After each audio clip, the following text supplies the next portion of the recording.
Olá pessoal, meu nome é Clécio e esse vídeo é o segundo tema do nosso curso de Gnoses, onde a gente vai começar realmente a estudar a doutrina gnóstica. Bem, vamos iniciar falando sobre a parte psicológica do homem, analisando três elementos que constituem a psique humana, que são personalidade, essência e ego.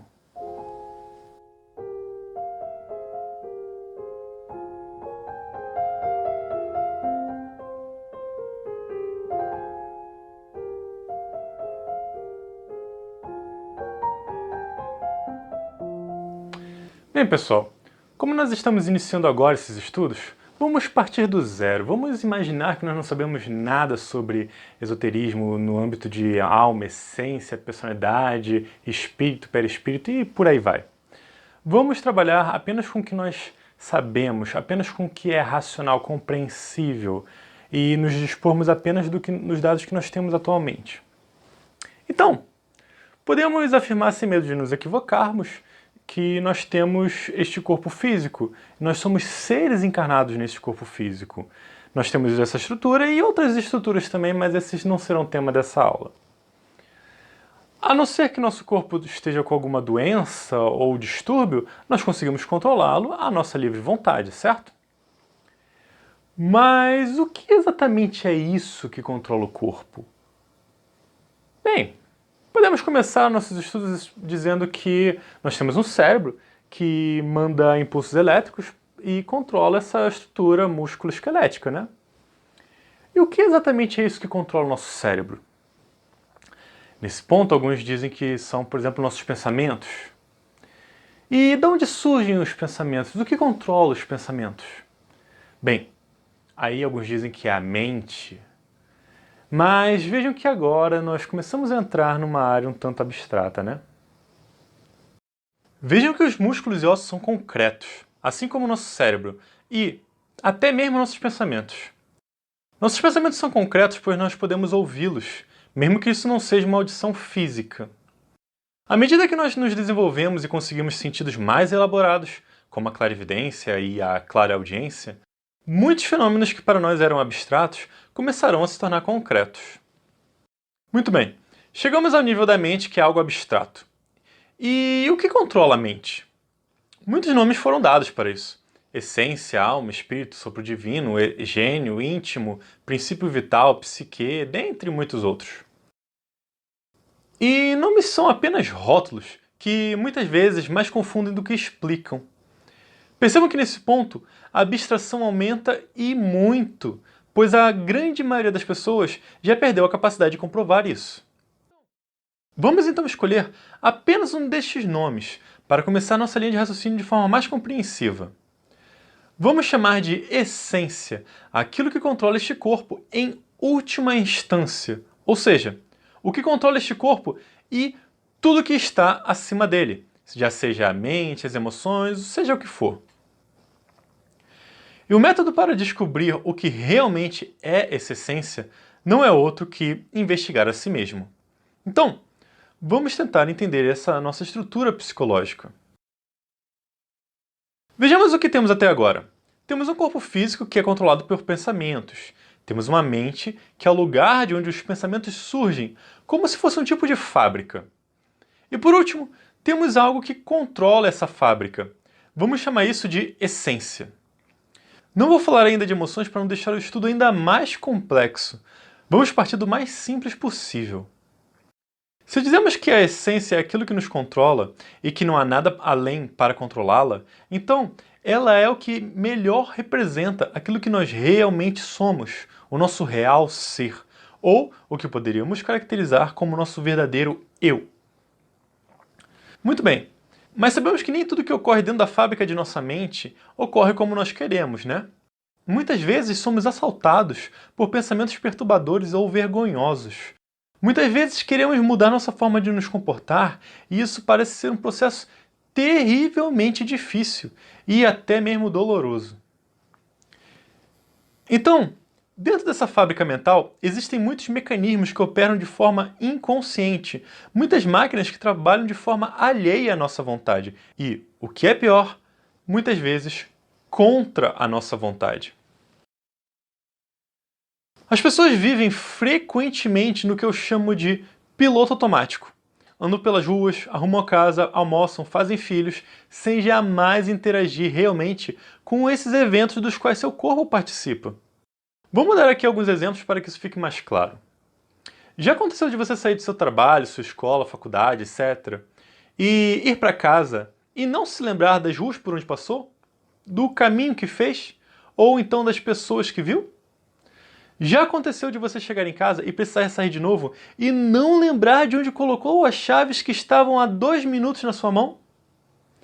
Já aconteceu de você sair de um cômodo de sua casa para outro cômodo e não lembrar o que ia fazer ali? Já abriu a geladeira ou um armário sem motivo algum?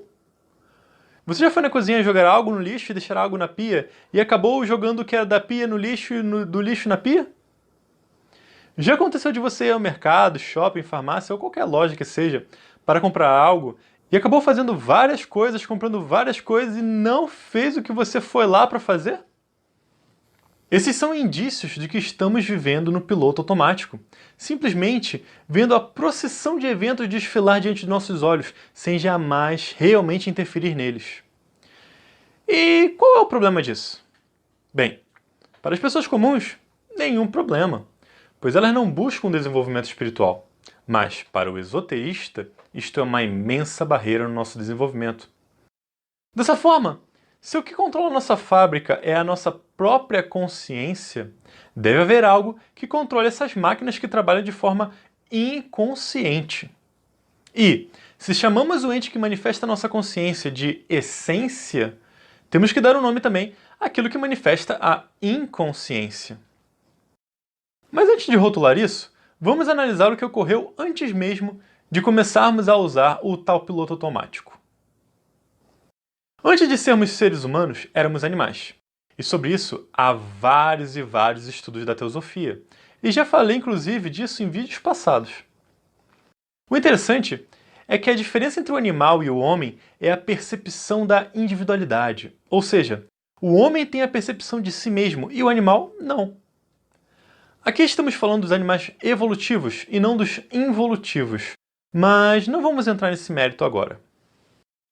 Quando o animal cria dentro de si a percepção de eu, de si mesmo, ou, como iremos definir mais adiante, quando o animal cria dentro de si o ego, terríveis alterações começam a surgir em sua psique e ele cria condições para encarnar em forma humana.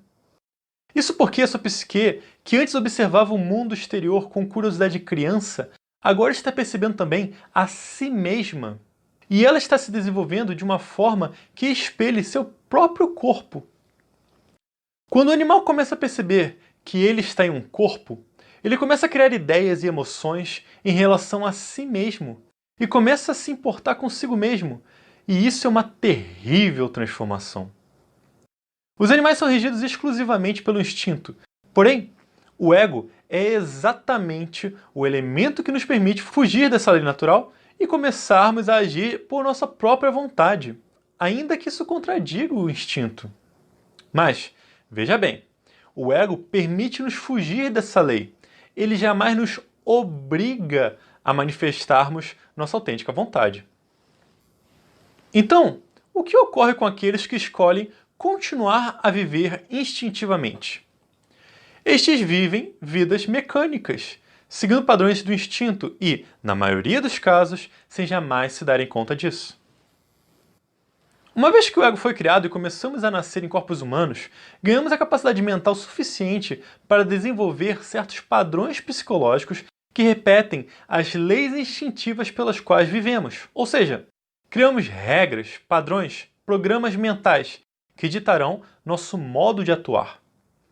Interessante ver que o ego é o elemento que nos permite ir contra o instinto e, ao mesmo tempo, nos permite criar padrões para nos autoescravizarmos pelo próprio instinto.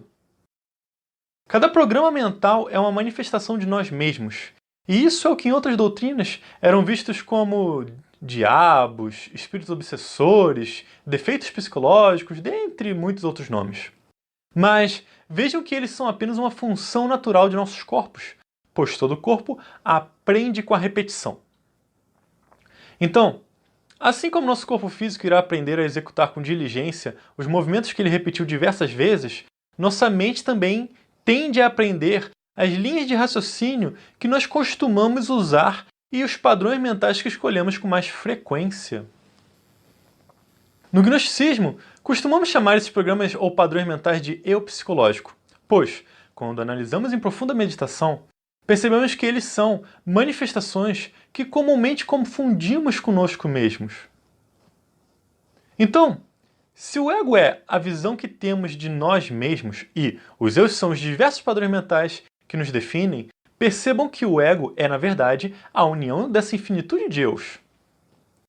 Se a essência, como nós definimos anteriormente, é o que nós realmente somos e, quando a manifestamos, estamos manifestando nossa autêntica vontade, então, quando nós manifestamos o ego, estamos manifestando apenas um padrão instintivo.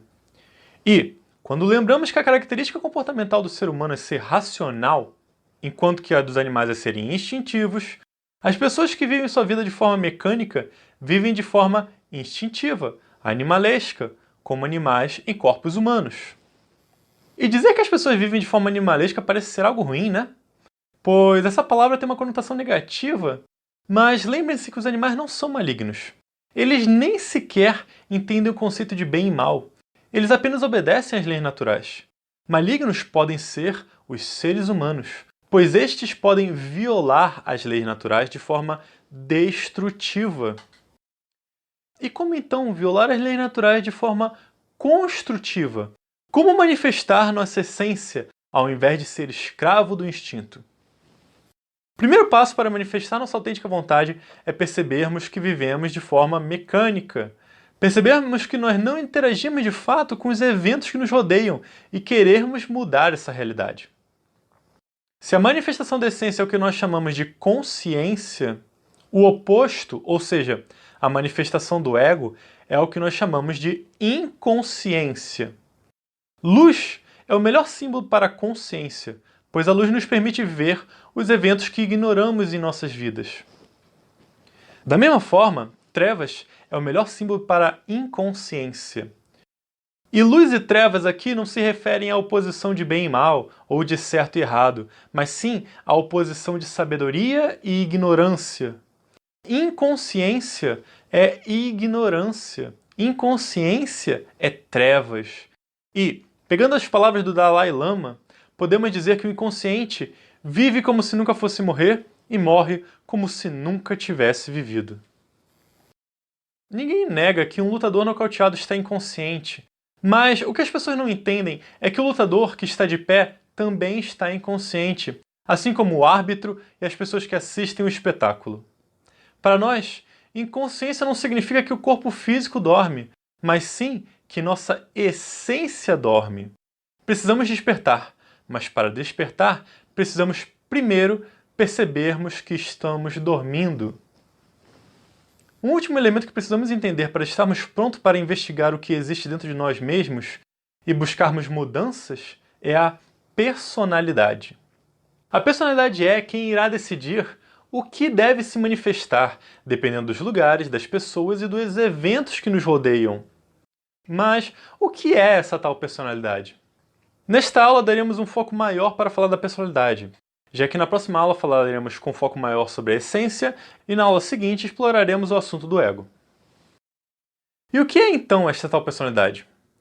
Por que se diz que algumas pessoas têm uma personalidade forte, ou então que tal pessoa tem uma dupla personalidade, e muitos outros transtornos? Bem, personalidade é uma palavra que vem do latim persona e significa máscara. Eram aquelas máscaras usadas nos teatros greco-romanos para retratar o personagem que o ator estava representando. E sinceramente, não há melhor descrição que esta para este elemento psicológico. A personalidade é um veículo energético que retrata o personagem que nós, os atores, estamos representando em determinado momento. Já percebeu que agimos de uma forma em casa e agimos de forma diferente no trabalho, na escola, na faculdade ou na rua? Já perceberam que agimos de uma forma com nossa família e de outra forma com pessoas estranhas? Agimos de uma forma com nossos amigos, cônjuges, namorados e de outra forma com pessoas que não gostamos. Cada uma dessas formas é uma manifestação selecionada pela personalidade. A personalidade dita o que irá se manifestar. Ela reage a cada evento que nos é apresentado, escolhendo um padrão mais adequado, porém, adequado na visão dela. Fazendo uma analogia, se nós imaginamos que nós somos uma empresa, a personalidade é como uma secretária que recebe as ligações e direciona as chamadas para o setor que julga ser responsável por resolver o problema. E é assim que um dos diversos padrões comportamentais, ou seja, dos eus psicológicos, é selecionado para interagir com cada evento que surge. Talvez agora seja o momento que a gente se pergunte: se a personalidade permite a expressão da essência ou do ego, quem controla a personalidade? Bem, obviamente é a essência que controla a personalidade, já que a essência é o nosso ente máximo de controle, como definimos anteriormente. Mais pra frente eu falarei de outros entes de controle superiores à essência, que no caso são a alma e o espírito, mas vamos deixá-los para outras aulas. A personalidade é um veículo mecânico e ela tende a agir de forma mecânica, pois raramente tentamos controlá-la, raramente damos instruções para nossa secretária. Então ela irá resolver os problemas da melhor forma possível, que está acessível a ela. E, neste caso, é selecionando um eu psicológico para se manifestar. A essência é aquilo que deve decidir o que queremos manifestar dentro de nós. Porém, a grande maioria da humanidade faz pouquíssimo uso disso. As pessoas preferem seguir o fluxo da vida sem tomar decisões, deixando-se levar pelo acaso e, dessa forma, deixando que suas personalidades atuem de forma autônoma, de forma inconsciente, reagindo às circunstâncias da forma que a sociedade lhe mostra como deve agir, e não necessariamente como nós queríamos agir. A personalidade não nasce conosco, ela se cria. Em geral, criamos a nossa personalidade entre os 3 e 7 anos e continuamos a fortalecê-la e enrijecê-la com o passar dos anos até a morte. O recém-nascido não possui personalidade, mas sim vai criando à medida que ele aprende a viver em sociedade. A criança aprende mais com o exemplo do que com o conceito. Ela aprende imitando tudo aquilo que lhe é apresentada, tudo aquilo que ela presencia, como os exemplos dos mais velhos, dos amigos, dos meios de comunicação, dos pais, da escola, etc. A personalidade aprende com os exemplos e tende a imitá-los, e, por isso, tendemos a agir como as pessoas que nos circulam agem. Por exemplo, é frequente ver em casais um começar a espelhar o outro, na sua forma de agir, de falar e até nas palavras que usam, na maneira como reagem e como lidam com os problemas, etc. É claro que não somos obrigados a imitar os outros. Fazemos isso porque não tomamos consciência do processo de formação da nossa personalidade. Mas, se usarmos a essência para forjar nossa personalidade, poderemos ser da forma que quisermos. É claro que, quanto mais tempo demorarmos para assumir o controle desse processo, mais difícil e doloroso isso se torna, pois mais forte e dura fica a nossa personalidade com o passar dos anos. É comum ver nos anciões personalidades extremamente rígidas, o que faz com que eles tenham muita dificuldade de se adaptar às mudanças sociais e tecnológicas, pois eles se prendem aos costumes antigos. Muito se fala no meio gnóstico sobre a importância de nutrir a personalidade das crianças de bons hábitos para que ela tenda a manifestar mais a sua essência do que o ego. Se fala que o desenvolvimento da personalidade deve ser consonante com o desenvolvimento da essência. Porém, a verdade não é bem assim, não. Eu não digo que isso está errado, mas a essência em si se desenvolve de maneira natural em apenas um nível muito incipiente. São necessários diversos choques conscientivos, traumas, dores morais para desenvolver plenamente a essência. E já a personalidade não. Ela se desenvolve plenamente de forma natural. Ao meu ver, o mais importante é ensinar a criança a moldar a si mesma, mostrando a ela que há escolhas a serem feitas ao invés de ficar tentando convencê-la a trilhar o caminho certo, como se os pais soubessem que caminho seu filho deve trilhar. Ensinar os filhos a fazerem escolhas não é algo fácil. E muitas vezes nem sequer os pais sabem fazer escolhas. Mas seria algo muito mais útil para que o jovem possa se preparar para as adversidades futuras. Alguns lugares ensinam a eliminar a personalidade. E eu sinceramente acho estupidez eliminar a personalidade antes de eliminar o ego. Pois a personalidade pode ser moldada e adaptada à nossa livre vontade. E assim ela pode ser extremamente útil para nós. Então, por que nos livrarmos de algo que é útil? Não vejo coerência nisso. Eliminar a personalidade significa eliminar a cultura e o personalismo, ou seja, são eliminadas as características temporais da sociedade e as características sociais individuais. Isso faz com que a parte comportamental das pessoas fique semelhante, enquanto que as diferenças ocorrem apenas nas escolhas. Porém, uma sociedade com pessoas semelhantes tem menor abertura para o desenvolvimento e para a diversificação. Aliás, a personalidade morre naturalmente após o desencarne físico, sem qualquer necessidade de esforço por parte da pessoa. Ela é um veículo energético e, sendo assim, ela é filha do tempo, ela morre em seu tempo e não há futuro para a personalidade do falecido. Perceba como as coisas funcionam. Dentro de nós podemos manifestar nossa real vontade, o que nós realmente somos, isso que eu chamei de essência. Também podemos manifestar diversos comportamentos instintivos, milhares deles, talvez milhões. Dependendo do evento que nos é apresentado, a personalidade selecionará um determinado eu para se manifestar. E esse eu é um comportamento automatizado e inconsciente. Mas isso não significa que a personalidade seja ruim. Ela cumpre um papel importante para nós. Ruim é deixar que os diversos eus psicológicos nos controlem, sem jamais exprimir nossa real vontade. Precisamos criar uma personalidade útil para nós. E, para aqueles que já têm uma personalidade bem cristalizada, podemos ainda moldá-la da forma que queremos ser. A cada existência nós criamos uma personalidade, pois nela está tudo que vem de fora, que vem da sociedade, tudo que nos é emprestado. E aí, podemos citar nosso nome, nossa formação acadêmica, nossos cargos e empregos, nosso parentesco familiar, nossas relações de amizades e inimizades. E aqui, eu não estou dizendo os vínculos de amizades e inimizades, mas sim as relações, pois os vínculos nós levamos para outras existências, se não os desfizermos nós mesmos. Podemos citar também nossa nacionalidade, nossa cultura, e aí temos a língua que falamos, o modo de vestir, a comida que preferimos, o modo de se comportar nos ambientes, entre muitos outros elementos culturais. Podemos citar nossa moral e nossa ética social. E aqui eu falo das leis humanas, pois existe também a moral e a ética espiritual, que em alguns casos se confundem com a social. Podemos citar nossos hábitos e costumes, dentre muitas outras características que nos foram dadas. Algumas pessoas dizem que a nossa personalidade é diretamente influenciada pelo nosso nome, ou seja, que ele não é apenas uma característica nela, mas que ele também a interfere. As pessoas dizem também que nossa personalidade é afetada pelo nosso signo zodiacal, nosso mapa astral em geral.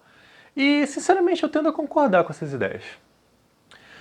Muito diferente da personalidade são as características da essência e do ego. Ali está o que é realmente nosso. Ali estão nossas partes autênticas, já sejam elas conscientes ou inconscientes. Podemos dizer que ali nós temos nossos valores e nossos vícios psicológicos, ou seja, nossas virtudes e nossos defeitos. Mas vamos deixar isso para os próximos temas. Pessoal, eu já dei uma visão muito boa para vocês do que é a personalidade, mas eu só quero deixar claro que ela não é certa ou errada, ela é boa, ela é útil para nós, porque ela cumpre sua função. Nós podemos usar a nossa personalidade para nos desenvolvermos espiritualmente, mas é claro, se a gente não controlar a nossa personalidade, é ela que vai nos controlar. Bem, pessoal, é isso. Eu respondo as perguntas que vocês deixarem nos comentários e agradeço a atenção. Até a próxima.